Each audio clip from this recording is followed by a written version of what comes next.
Your Excellency, President William Ruto, President of the Republic of Kenya and Chair of the African Committee of Heads of State and Government on Climate Change, Excellencies, Heads of State and Government, distinguished delegates, ladies and gentlemen. Mr. President, thank you very much for being a gracious host of this august assembly that sets the tone of Africa's growth now and the future. I thank the government and the people of Kenya for the excellent preparation of the summit and the warm reception accorded to me and my delegation. The convening of this important summit is both timely and opportune, as the theme, driving green growth and climate finance solution for Africa and the world, is quite befitting, especially now ahead of COP28, where parties will take stock of our efforts to address the climate crisis and commitment to address both climate crisis in the context of the Paris Agreement and the Climate Convention itself. Excellencies, the stakes are high and actions have to take place not tomorrow, but today and literally now. As Africans, we have no choice but to seize the moment to capitalize on its potential to offer solutions to green growth and decarbonization, and while creating resilience to its our communities and economies. We can no longer afford to address economic development, climate change, and African poverty burden in isolation. The interplay between development and climate change is undeniable, and this interlink demand integrated and coherent solution that will provide opportunity for socio-economic development of Africa.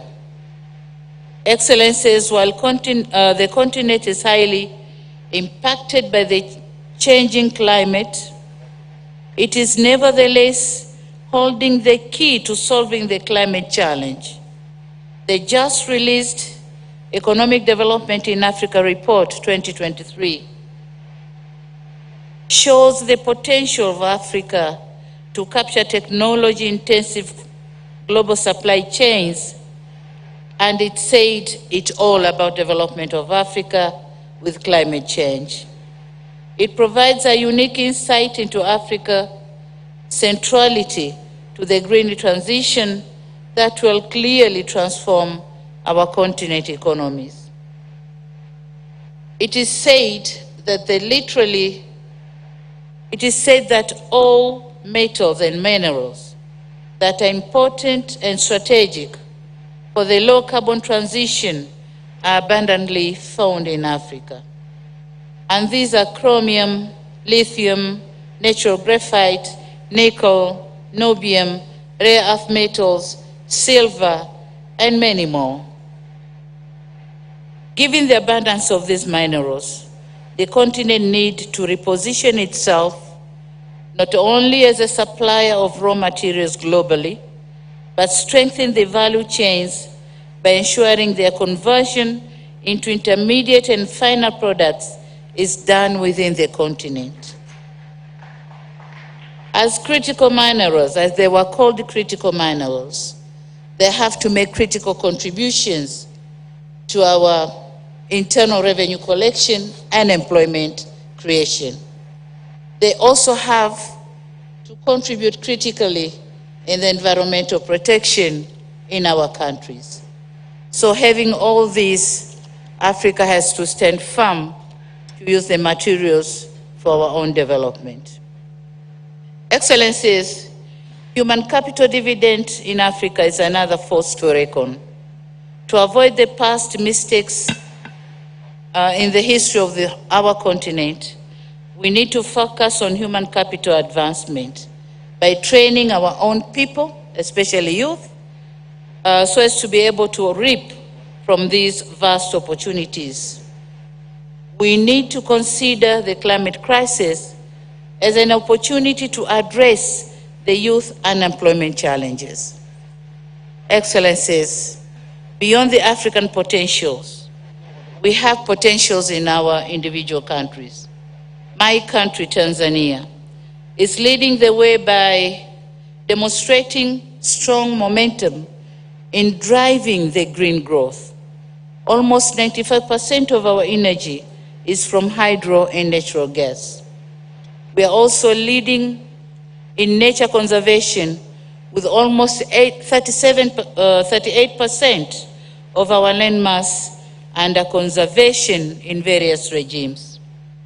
We are also committed in nurturing the ecosystems that hold the promise of creating thousands of new jobs and unlimited national economic and global benefits.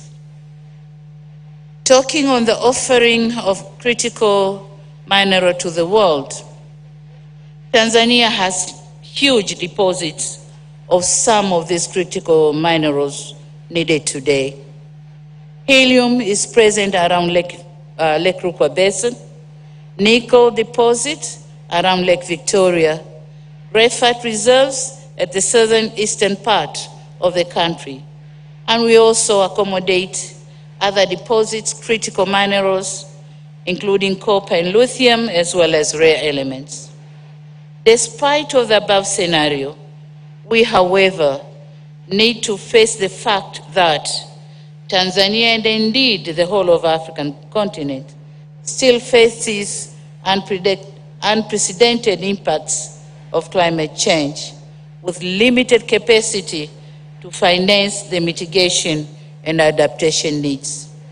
And thus, as we head towards COP28, we have to raise an African voice on the establishment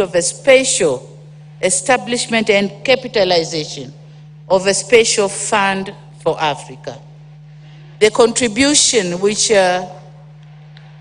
and the pledges which are given by the advanced countries have to say what percentage of those pledges goes to Africa, and not just a blanket pledges.